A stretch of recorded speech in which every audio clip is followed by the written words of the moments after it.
Imaginez maintenant une machine capable de reproduire n'importe quelle statue. Eh bien, grâce aux techniques industrielles et numériques, cette machine existe et elle permet une nouvelle forme d'art. La société qui l'exploite s'appelle Créaform et est installée à Théier, dans le Loir-et-Cher. Beaucoup d'artistes font appel à ses services. Brigitte Rivoire, Isabelle Racine. Bienvenue dans la 4e dimension. Jean de La Fontaine n'en reviendrait pas.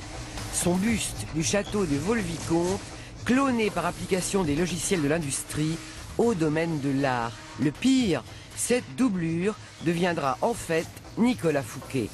Tout commence par la fabrication numérique des modèles en 3 dimensions. Après avoir scanné l'original, l'aventure commence. Traditionnellement, une œuvre d'art est fabriquée à la main. On appelle le modelage la technique de création de la forme avec les mains.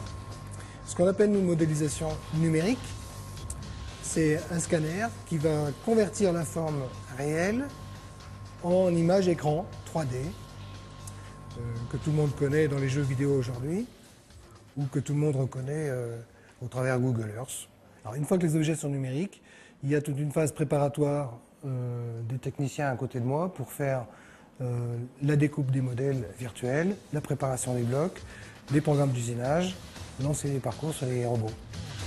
On peut tout faire ici, ou presque, dans toutes les dimensions et dans tous les sens.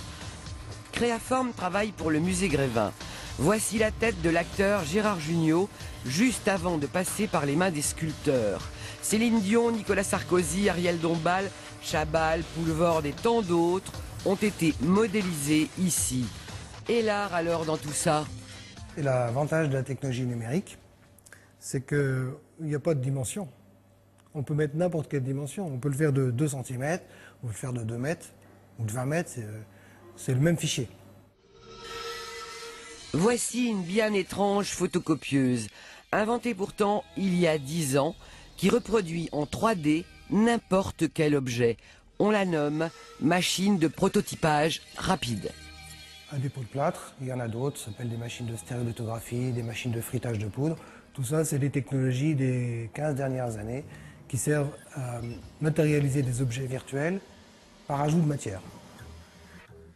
Comment ça se passe?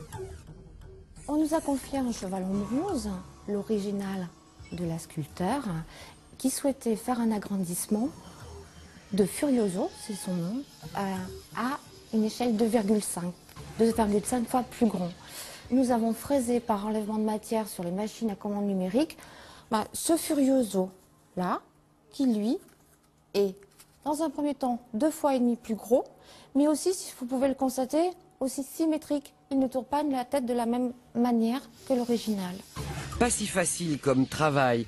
On est vraiment dans l'high-tech, mais également dans l'artisanat.